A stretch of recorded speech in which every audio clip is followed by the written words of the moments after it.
शहर शहर माफियाओं पर कहर। धामी सरकार दावा कर रही है कि माफियाओं की खैर नहीं, क्योंकि जिन लोगों पर गैंगस्टर एक्ट लगा है उनकी संपत्ति कुर्क करने की कार्रवाई तेज हो गई है। दरअसल उत्तराखंड सरकार को यह जानकारी मिली है कि कई माफिया ऐसे हैं जिनकी संपत्ति में बड़े स्तर पर इजाफा हुआ। अब मुख्यमंत्री ने निर्देश दिए, जांच हुई, कार्रवाई हुई। नकल माफिया, भू माफिया और नशे के कारोबार से जुड़े हुए माफिया, उनकी कमर तोड़ने का जिक्र सरकार कर रही है। बकायदा दावा यह कि माफियाओं पर एक्शन करते हुए 9 गैंगस्टर के पास से लगभग 9 करोड़ 60 लाख की संपत्ति जब्त की गई है। उत्तराखंड के लिहाज से यह अपने आप में एक बड़ा मामला है, अगर इन आंकड़ों में दम है तो। पुलिस ने जब्त की गई संपत्ति का हवाला देते हुए दावा किया है कि उत्तराखंड में माफिया कोई भी हो बख्शा नहीं जाएगा। ऐसी बकायदा एक लिस्ट भी सामने आई। किसी के पास से 50 लाख की संपत्ति जब्त की तो किसी आरोपी पर 27 लाख तक की संपत्ति को जब्त किया गया। अब सवाल यह कि आखिरकार गुंडा एक्ट और जिला बदर करने की इस कार्रवाई के बाद क्या माफियाओं पर नकेल कस पाएगी सरकार? और यह कार्रवाई सबसे ज्यादा अगर किसी जिले में हुई है तो वो है हरिद्वार जिला। हरिद्वार जिला, पहले रिपोर्ट देखिए और फिर उसके बाद सीधा रुख करेंगे अपने मेहमानों की तरफ और समझने की कोशिश करेंगे कि आखिरकार शहर शहर माफियाओं पर कहर का जिक्र किया जा रहा है, लेकिन ग्राउंड जीरो पर हकीकत क्या है। पहले रिपोर्ट देखिए। तो धामी के राज में माफियाओं की खैर नहीं, तभी तो माफियाओं पर कार्रवाई की शुरुआत धर्म नगरी हरिद्वार से हुई है। मुख्यमंत्री धामी के आदेश पर हरिद्वार के एसएसपी ने अब तक 9 गैंगस्टर्स की 9 करोड़ 60 लाख 65 हजार की संपत्ति जब्त करने की कार्रवाई की है। इसके लिए बकायदा जिला अधिकारी हरिद्वार को रिपोर्ट भी भेज दी गई है।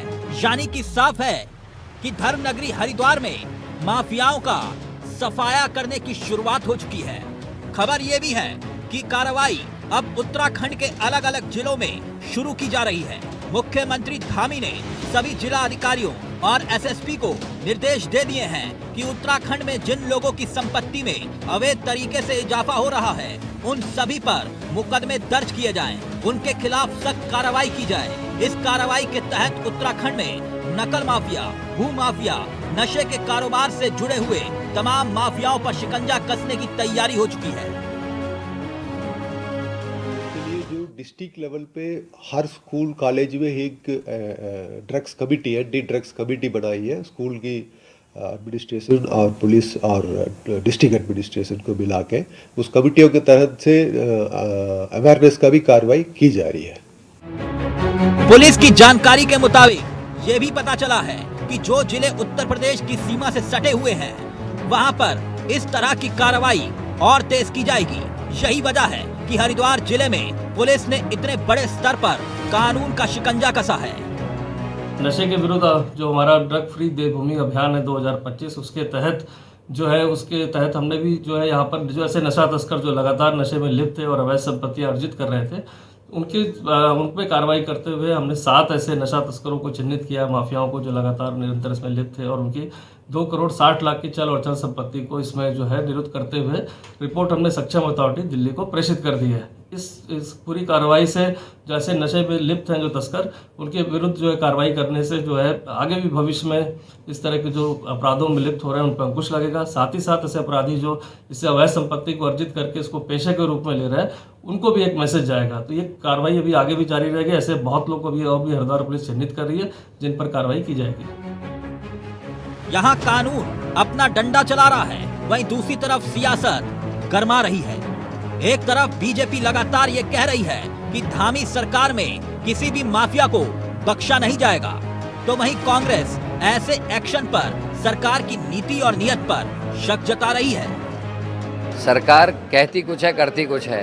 अंकिता मर्डर केस में भी यही कहा गया था, क्यों डोजर चला, क्यों आग लगाई गई, क्यों उसका बिस्तर स्विमिंग पूल में फेंका गया, क्यों नार्को टेस्ट कर रहे का और क्यों नार्को टेस्ट नहीं हो पा रहे, ये सब जनता समझती है। किस वीआईपी को बचा रहे। इस केस में भी मुख्य आरोपियों की जमानतें हो गई, हाकम सिंह की तक जमानत हो गई, आज इनका मंडल अध्यक्ष पकड़ा गया है। तो बीजेपी के संरक्षण, नेताओं के संरक्षण के बिना ये सब कुछ नहीं हुआ, मेरा ये कहना है। क्योंकि जिस प्रकार से आप नशाखोरी देखेंगे, पूरा उत्तराखंड जो है नशाखोरी से, जो हमारे दूरस्थ क्षेत्र के जो बच्चे हैं वो इसकी जब्त में आ रहे थे, इसलिए ये नशा मुक्त करना इस देवभूमि को बहुत ही एक आवश्यक था। दूसरा, जिस प्रकार से ये पेपर भर्ती मामले में जिस प्रकार से कड़ी कार्रवाई माननीय मुख्यमंत्री जी कर रहे हैं, चाहे कोई भी हो, बड़े से बड़ा अधिकारी क्यों ना हो, कोई भी क्यों ना हो, उसमें अगर संलिप्त उसकी भूमिका कहीं पाई जाती है तो निश्चित रूप से उसको जेल की सलाखों के पीछे रखने के लिए बड़ी कड़ी से कड़ी कार्रवाई की जा रही है। और आगे भी अगर कोई इस प्रकार की कार्रवाई में कोई पाया जाता है, संलिप्त पाया जाता है, तो निश्चित रूप से और कड़ी कार्रवाई की जाएगी। और संपत्तियां तो जब्त करना की ही जा रही हैं, लेकिन साथ में उनको जेल की सलाखों के पीछे पहुंचाने के लिए भी जो कानूनी एक प्रक्रिया होती है उसको भी एक मजबूत करने का जो प्रयास कर रही है वो माननीय पुष्कर सिंह धामी जी की सरकार कर रही है। उत्तराखंड शांति प्रिय प्रदेश है, लेकिन नशे के कारोबार ने उत्तराखंड की शांत वादियों में जहर घोलने का काम किया है। वहीं जमीन से जुड़े तमाम माफिया भी यहाँ लगातार पनप रहे हैं। हाल ही में हुए भर्ती घोटाले के बाद भी कई माफियाओं के नाम सामने आए, इसलिए धामी सरकार लगातार ये प्रयास करने का दावा कर रही है उत्तराखंड में माफियाओं की कमर तोड़ दी जाएगी और उनकी संपत्ति कुर्क करने की कार्रवाई शुरू हो चुकी है। अभय कैंतुरा, इंडिया वॉइस, देहरादून। तो शहर शहर माफियाओं का कहर, इसी पर आज हम चर्चा भी करेंगे कि क्या वाकई में धामी सरकार में कोई एक्शन धरातल पर हुआ है या फिर ये आंकड़े कुछ और तस्दीक करते हैं। सीधा रुख कर रहे हैं, राजेश चमोली जी हमारे साथ जुड़ गए हैं, कांग्रेस के नेता हैं, विनोद सुयाल साहब जुड़ गए हैं, बीजेपी के अनुभवी चेहरे हैं, उमा सिसोदिया जी जो कि आम आदमी पार्टी का चेहरा है। आप तीनों का बहुत बहुत स्वागत है। सबसे पहले चमोली जी आपसे इस चर्चा की शुरुआत करूंगा। ये दावा कर रहे हैं, कह रहे हैं कि माफियाओं की कमर तोड़ने के लिए हमने एक्शन प्लान जो तैयार किया था उसके मुताबिक एक के बाद एक माफियाओं पर ना सिर्फ कार्रवाई हुई बल्कि उनकी संपत्तियां तक जब्त की गई। आप इतना नाराज क्यों हैं? 9 गैंगस्टर, 9 करोड़ की संपत्ति, गुस्सा क्यों है इतना? भाई देखिए, ये समाचार, तमाम समाचार पिछले 4-5 महीने से हम लगातार सुन रहे हैं और ये नई बात है। सिर्फ एक टाइप का मीडिया ट्रायल चल रहा है पूरे प्रदेश में पिछले 7-8 महीने से। आप देखिए, कोई भी भर्ती हुई है चमोली जी, जिसमें भर्ती जी कब से जानते हैं मुझे? तिलक भाई, आपको तो बहुत समय से जानता हूँ, लेकिन तो आप ये तो जानते हो गए तो फिर मीडिया ट्रायल नहीं चलाता हूं मैं। नहीं, आपके लिए थोड़ी कहा जाएगा, मैं तो कह रहा हूँ जो सच्चाई तो है। आप बैठकर ये कह रहे हैं कि ये मीडिया ट्रायल है, तो मैं आपकी गलतफहमी दूर कर दूं। इस प्रदेश में मीडिया ट्रायल कौन करता है मुझे नहीं मालूम, लेकिन इंडिया वॉइस पर नहीं होता। इस प्रदेश में मतलब सैकड़ों चैनल चल रहे हैं, आप भी जानते हैं किस प्रकार का समाचार पत्रों में जो प्रिंट मीडिया है या इलेक्ट्रॉनिक मीडिया में दिखाया जा रहा है कि धाकड़ धामी। आप ये बताइए, कौन सी भर्ती घोटाले पर अभी तक कार्रवाई, कौन पकड़े गए? जो पकड़े गए छुटभैया नेता पकड़े गए, सब भारतीय जनता पार्टी के नेता हैं। हाकम सिंह पर आपने कार्रवाई की, साइड में उसको जमानत मिल गई। आपने दिखाया कि एसटीएफ ने 45 लोगों को गिरफ्तार किया और कम से कम 28 लोगों को जमानत मिल चुकी है, 22 से 28 लोगों को जमानत मिल चुकी है। तो किस पे कार्रवाई हुई आप बता दीजिए। अभी जो लेटेस्ट जितनी भर्ती आ रही है, आप देखिए हर भर्ती में, अभी लेखपाल पटवारी भर्ती घोटाला हुआ, बीजेपी के कार्यकाल में भर्ती हुई, बीजेपी के कार्यकाल में घोटाला हुआ, उसी में वो उजागर भी हो गई है, उसमें भारतीय जनता पार्टी के नेता का नाम आ रहा है। ये जो जेईई की में आ रही है, बीजेपी के मंडल अध्यक्ष, मंगलौर का मंडल अध्यक्ष, जिसको 18 तारीख को महेंद्र भट्ट जी ने नियुक्त किया था 18 जनवरी को, आज उसका नाम समाचार पत्रों में छपा है कि उसमें भाजपा नेता पकड़ा गया है। अंकिता भंडारी हत्याकांड इस राज्य का सबसे बड़ा हत्याकांड, जिसमें मतलब एक बेटी को मारा गया है, उसमें बीजेपी के नेता और आरएसएस नेता का पुत्र पकड़ गया। तो आपने धरातल पर कौन सा काम हुआ? सिर्फ अपनी हवाई लूटने के लिए रोज मैंने जो आपसे कहा कि मीडिया ट्रायल, आपको छोड़कर अगर आप कहो तो आप बाकी समाचार पत्रों को आज उठा के देख लीजिए क्या छपा हुआ है। अगर अन्य कोई दल या अन्य पार्टी के कार्य में होता। ओके चमोली जी, मैंने आपको रोका नहीं, टोका नहीं, आपने अपनी बात को रखा, वरना आप कहते कि विपक्ष की आवाज दबा दी। प्लीज ये आंकड़े हटा दीजिएगा। मैं एक बात समझना चाह रहा था सुयाल साहब आपसे, जो बात चमोली जी कह रहे हैं वो इतर है, यानी आप लोगों के मुताबिक उत्तराखंड में राम राज्य आ गया कि नहीं? देखिए, निश्चित रूप से जो हमारे प्रतिपक्ष लोग हैं इनको बड़ी बहकाट हो रही है क्योंकि स्थानीय सरकार पारदर्शिता के साथ आगे चल रही है और किसी भी प्रकार के अब तक के जो ये भर्ती घोटाले थे इन सब को उजागर किया जा रहा है। किसी के दोषी को किसी को नहीं बख्शा जा रहा है। जो नशे के कारोबारी है उनके खिलाफ भी कार्रवाई की जा रही है। मुझे लगता है कि ट्रांसपेरेंट सरकार अदानी सरकार चला रहे हैं। इस मामले में उन्होंने लेकिन सुयाल साहब, चमोली जी कह रहे हैं हो बड़ा हो अपना हो, जिन माफियाओं का आप जिक्र कर रहे हैं आप ही की नाक के नीचे से वो माफिया जमानत लेकर बाहर आ गए हैं। देखिए पूरी कार्रवाई इनके लिए बनाई गई है। नकारात्मक देश के लिए सख्त कानून बनाने की आवश्यकता है और कानून बनाया जा रहा है और निश्चित रूप से उसके खिलाफ आगे की कार्रवाई विद्यमान रहेगी और सख्त एक नकल विरोधी कानून बनाने का सरकार ने प्रस्ताव रखा। सरकार उसके लिए जल्दी अध्यादेश की ला सकती है। इसलिए मुझे लगता है कि जो धानी जी जिस तरह से पारदर्शिता के आधार पर जो भ्रष्टाचार का दीमक और जिस तरह से नौजवानों को पुतला करने का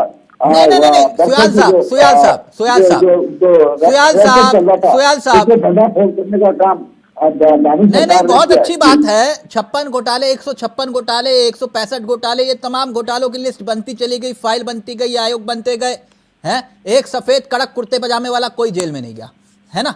तो खैर वो भी उस विषय में नहीं जा रहा हूं मैं, ये तो एक अलग विषय हो जाएगा क्योंकि आप कह रहे हैं कि कार्रवाई की हम घोटालेबाजों को बख्शेंगे नहीं। और उत्तराखंड में वैसे भी कभी कोई घोटाला हुआ भी नहीं, ना 56 घोटाले, ना 156 घोटाले, ना कुंभ, ना ढैचा, कोई घोटाला ही नहीं हुआ, ना NH। मैं भी आपकी बात से बिल्कुल सहमत हूं। लेकिन ये कार्रवाई को लेकर उमा सिसोदिया जी, सरकार अपनी पीठ थपथपा रही है। तो ये आंकड़े सारे झूठे हैं, फर्जी हैं जो कार्रवाई हुई। और अगर कार्रवाई झूठी है तो हरिद्वार में इतना हड़कंप क्यों मचा हुआ है इस कार्रवाई को लेकर?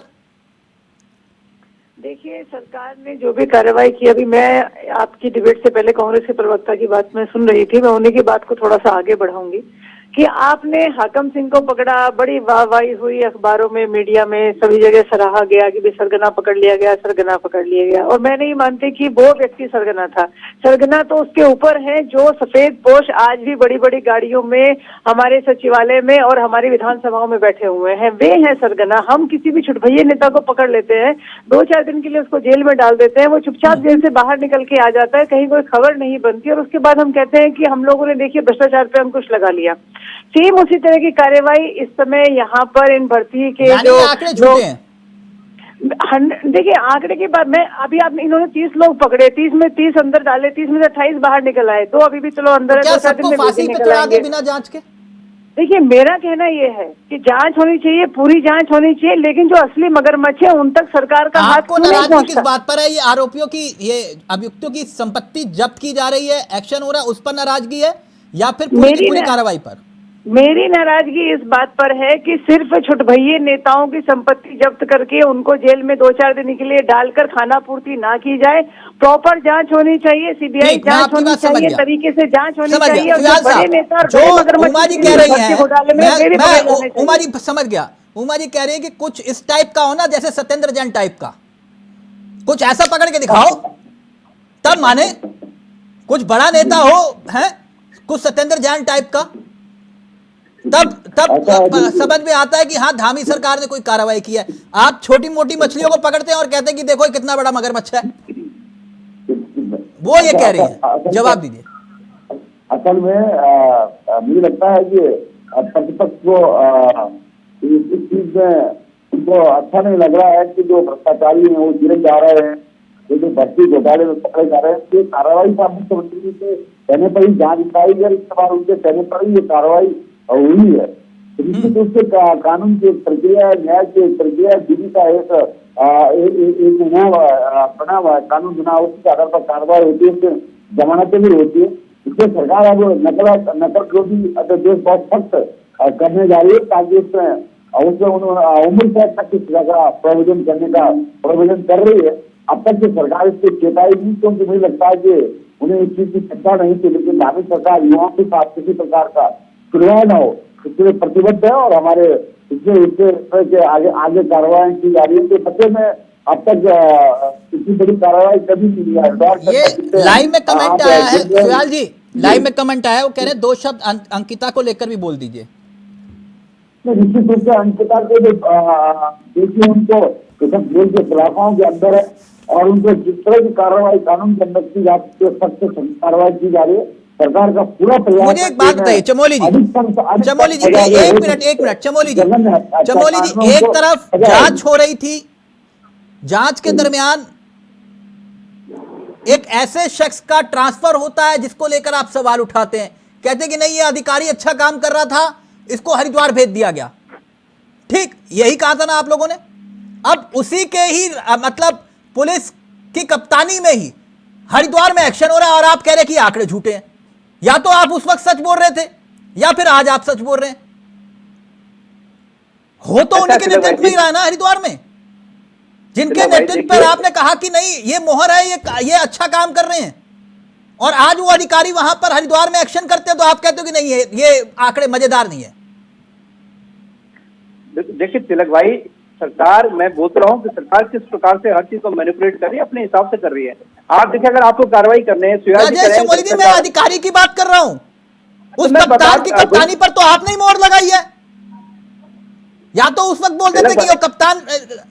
तिलक भाई, अधिकारियों को प्रेशर कौन बना रहा है? क्वेश्चन क्या होता है, आप देखिए अंकिता भंडारी हत्याकांड हुआ, सुयाल जी उस टाइम यहाँ पे एएसपी थे, उनसे बयान दिलाया जाता है कि हमने मतलब बुलडोजर चलाने से पहले सबूत जुटा लिए, और कोर्ट में क्या बताया जाता है कि बुलडोजर के कारण हम अब वहां पे सबूत नहीं जुटा पाए। ये सामने है ना सच्चाई। अधिकारी का काम कर रहा है, अधिकारी को फिर झूठ बुलाया जा रहा है किस प्रकार से। अगर कहा जाता है कि हमने बुलडोजर भेज दिया, डीएम कहता है हमने, हमारे पास कोई जानकारी नहीं है, मुख्यमंत्री कह रहे, डीजीपी चित्र लिख रहे, डीजीपी ने खुद ट्वीट किया, मुख्यमंत्री ने खुद ट्वीट किया कि अंकिता भंडारी हत्याकांड करके हमने बुलडोजर भेजा है। लेकिन डीएम आलोचना नहीं, सच्चाई सुनिए। आपके मंत्री सारे कैबिनेट में बैठे, अधिकतर मंत्री धन सिंह रावत जी पे आपके मंत्रियों ने आरोप लगाया कि सहकारिता में करोड़ों की नौकरियां पैसे लेके नौकरियां बेच रहे हैं, शिक्षा में नौकरी बेच रहे हैं, ओपन इंडस्ट्री में नौकरी देते रहे। आपके जो राज्य सरकार में बताइए भ्रष्टाचार का जो आपने बना रखा है ना, ये फल फूल रहा है। कोई 10 लाख में, कोई 20 लाख में, 50 लाख में तक आप नौकरियां बिक रहे हैं। कितने भर्ती घोटाले पे आप बता दिए, यूपी ट्रिपल एससी भर्ती घोटाला आपकी सरकार में हो रहा है। आपने हाकम सिंह को 2018 में पकड़ लिया होता ना, उसको जेल से नहीं छोड़ा होता, आज यूपी ट्रिपल एससी भर्ती घोटाला जो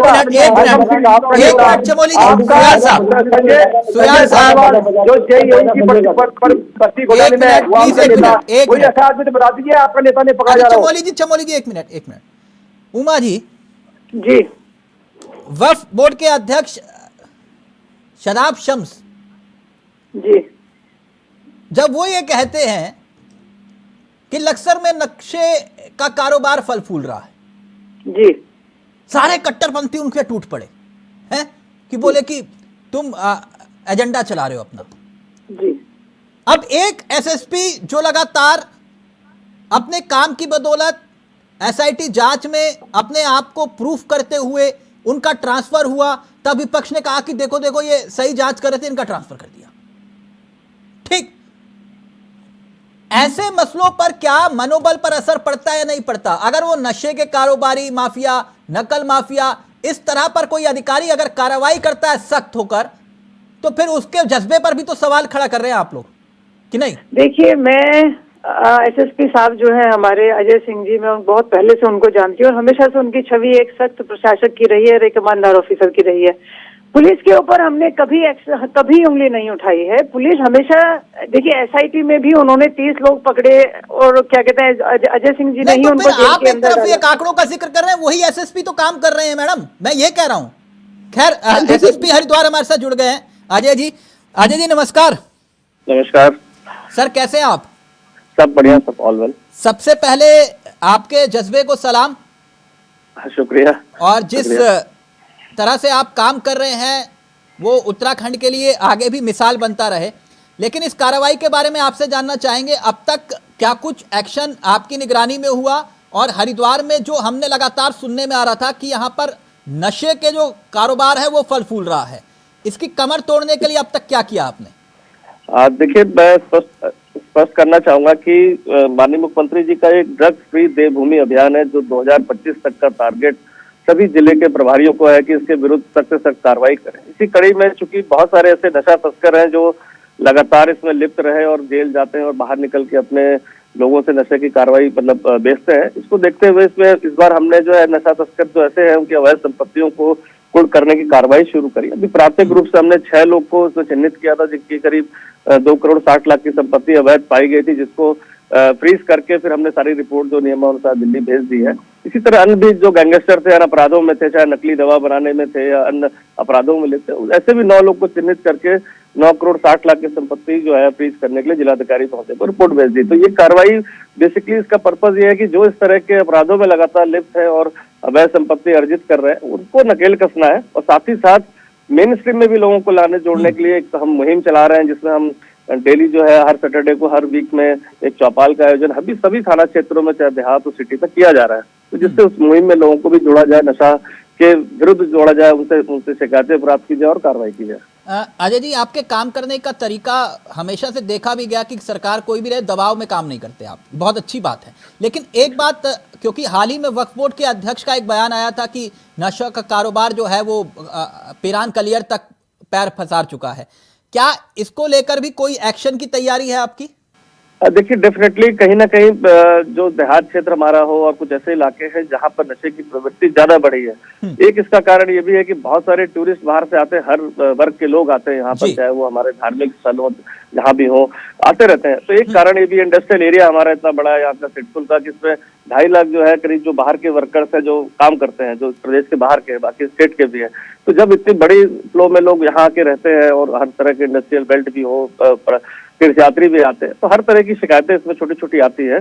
इसको देखते हुए अभी हमने लास्ट मंथ में एक ड्राइव करी थी, क्योंकि यहाँ पर ड्रग बहुत सारे मेडिकल स्टोर की शिकायत थी, जिस पर कार्रवाई भी होती रहती है ड्रग विभाग द्वारा भी, पुलिस द्वारा भी, तो सभी की चेकिंग की गई थी। और आज की डेट में जो खासकर जो आप अभी ले रहे हैं, कुछ पॉकेट का नाम ले रहे थे, पिरान कलियर के आसपास हो, चाहे देहात के कुछ क्षेत्रों, 80 से ज्यादा लोगों ने अपने मेडिकल स्टोर को बंद कर दिया, जो खोल नहीं रहे इस डर से, क्योंकि कहीं ना कहीं उनकी संलिप्तता लगता था कि कुछ गलत कर रहे हैं, और पुलिस के रडार पर आते ही तो सारे ऐसे संदिग्ध मेडिकल स्टोर बंद हो गए। ड्रग विभाग के द्वारा वेरिफिकेशन किया जा रहा है, और मुझे लगता है बहुत सारे ऐसे हजारों लोग होंगे जिनका लाइसेंस भी कैंसिल होने वाला है। अजय सर, मैं फाइनल कमेंट लूंगा, वक्त नहीं होगा आपके पास। एक बात और, क्योंकि हरिद्वार का मिजाज थोड़ा अलग है उत्तराखंड से अगर हम देखें तो, ऐसी स्थिति में पॉलिटिकल प्रेशर भी होता है और वहां पर कुछ अलग तरह की एक राजनीति भी होती है। क्या किसी तरह की कोई दिक्कत या समस्या फेस करनी पड़ रही है आपको? देखिए, मैं इस चीज को स्पष्ट करूंगा कि जब पॉलिटिकल विल होती है तभी अच्छे से आदमी काम कर पाता है, और जो रिजल्ट आ रहा है मुझे लगता है कि कहीं ना कहीं पॉजिटिव पॉलिटिकल विल है। चाहे वो किसी भी चीज में आप देख लें, चाहे नकल परीक्षा की भर्तियों को देख लें, जिस तरह से पुराने 5-5, 6-6 साल पुराने मामलों का भी पर्दाफाश हुआ, और अभी भी जब भी शिकायत जैसी प्राप्त हुई तो तुरंत इसमें गिरफ्तारियां भी शुरू हुई, केस भी रजिस्टर्ड हुआ। तो देखा जाए कि पॉलिटिकल विल के साथ साथ ये विल सभी की है कि कहीं ना कहीं ऐसे गलत लोग जो भी है, चाहे माफिया हो, चाहे नकल माफिया हो, चाहे नशा तस्कर हो, उन पर ज्यादा से ज्यादा कार्रवाई की जाए, जिसका रिजल्ट आपको देखने को मिल रहा है। सर, उम्मीद करेंगे ऐसे ही हम अजय सिंह के किस्से सुनते रहें और ऐसे ही आप जो है माफियाओं पर नकेल कसते रहें। थैंक यू सो मच, बहुत बहुत शुक्रिया इंडिया वॉइस के लिए वक्त निकाला आपने। तो ये थे हमारे साथ एसएसपी हरिद्वार, जो कह रहे हैं कि माफियाओं को बख्शेंगे नहीं। चमोली जी,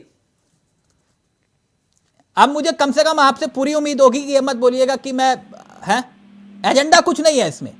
जो अच्छा काम करेगा, आपकी सरकार में भी थे, मैंने जिक्र किया, अब ये अच्छा काम कर रहे हैं, तो अच्छा काम कर रहे हैं, मैं इसको बुरा कैसे बोल दूं? बताइए आप चमोली जी। नहीं तिलक भाई, मुझे बताइए कि हमने जब शुरू में जब आप एसटीएफ में काम कर रहे थे अजय राय जी, और उन्होंने कार्रवाई की, हम इस बार हमने कहाँ पे विरोध किया आप बता दीजिए। हम तो ये कह रहे हैं कि अगर आप उन्होंने इतने लोगों को पकड़वाया, अगर इतने लोगों को उसमें वो था, तो उनको इसी उस पर लगे रहने से आपने उनको फिर क्यों हटाया? हम तो यही कह रहे हैं, अगर आप जवाब दे दीजिए। वो कह रहे हैं कि काबिलियत पर किसी को संदेह ना कल था ना आज है, तो फिर आपने उनको जो है ट्रांसफर क्यों किया, वो ये कह रहे हैं। फिर उमा जी, फाइनल कमेंट आप करूंगा। देखिए, वो एक कागज अच्छा है, और सरकार सही समय पर सही निर्णय लेते हैं, क्योंकि हरिद्वार के अंदर भी इस तरह की आवश्यकता थी, तो इसके आवश्यकता के हिसाब से हस्तांतरण होते हैं। हस्तांतरण कोई आज कोई नई प्रक्रिया नहीं है, किसको कहाँ पर काम पे लगाया जाता है, ये प्रक्रिया पहले से चलकर आई जाती है, और ये बहुत बोल किया, ये कोई बहुत हुक्म से नहीं किया जा सकता है। उन्होंने हरिद्वार में भी आज ये कार्रवाई की, तो निश्चित रूप से वहां पर भी उनकी आवश्यकता थी। तो मुझे लगता है इस विषय पर जाने की बजाय हमको इस विषय पर जाना चाहिए कि सरकार की मंशा क्या है। सरकार की मंशा निश्चित रूप से उमा जी, क्या मंशा पर संदेह है आपको? है तो क्यों? देखिए हमें सिर्फ और सिर्फ सरकार की मंशा पर संदेह है, हमें पुलिस की कार्यवाही पर, पुलिस की मेहनत पर कोई संदेह नहीं है। हमें संदेह है तो सिर्फ सरकार की मंशा पर। सरकार पॉलिटिकल दबाव से पुलिस को उस असली अपराधी तक या अपराधियों के समूह तक पहुंचने ही नहीं देती है, जो कि पूरे मामले में सबसे ज्यादा दोषी है। आप छुटभइये नेताओं को पकड़ लेते हैं, आप छुटभइये ऑफिसर्स को पकड़ लेते हैं और अपनी पीठ से दबाते हैं कि हमने देखिए कितनी बड़ी कार्यवाही कर दी, लेकिन जो असली अपराधी अंदर छुपे बैठे हैं, जो हमारे सचिवालय में और हमारी विधानसभा के अंदर जो अपराधी बैठे हैं, उन तक अगर पुलिस के हाथ नहीं पहुंचेंगे तो अजय सिंह जैसे ऑफिसर्स का मुझे लगता है कि मनोबल तो इन लड़कों का भी कहीं ना कहीं डाउन होता है, इन ऑफिसर्स का भी कहीं ना कहीं डाउन होता है जो मेहनत से काम करते हैं। बहुत अच्छी बात। लेकिन पॉलिटिकल प्रेशर इतना ज्यादा है कि आप उनको सही जगह, सही अपराधियों तक उनके हाथ पहुंचने ही नहीं देते। ठीक, जो बात आप कह रहे हैं, नहीं पॉलिटिकल प्रेशर, वक्त इजाजत नहीं दे रहा, पॉलिटिकल प्रेशर होता है इसमें। अगर कोई ये कहे कि पॉलिटिकल प्रेशर नहीं होता तो मैं इस बात को नकारता नहीं। आप सब लोग जानते हैं, सत्ता में कोई भी रहा हो, चाहे चमोली जी आप हों, उमा जी आप हों, है ना, पॉलिटिकल प्रेशर हर जिसके हाथ में सत्ता होगी उसका तो रहेगा। लेकिन कुछ अधिकारी ऐसे होते हैं जो सत्ता को भी मालूम होता है कि ये सुनेंगे नहीं, ये अपनी मर्जी से अपने तरीके से ही काम करेंगे, इनको करने दो। और सत्ता को ऐसे अफसर चाहिए भी होते हैं जो सत्ता की ना सुने। हाँ 2 मिनट के लिए बाहर आइए। थैंक यू सो मच, बहुत बहुत शुक्रिया चमोली जी, विनोद जी, उमा जी, बहुत बहुत शुक्रिया आपका। तो शहर शहर माफियाओं पर कहर, आखिरकार क्या ये कार्रवाई आगे भी जारी रहेगी या फिर हाथी के दांत खाने के और दिखाने के और? अब ये जनता ही तय करे। फिलहाल मुझे दीजिए इजाजत। नमस्कार, जय हिंद, जय भारत, जय उत्तराखंड।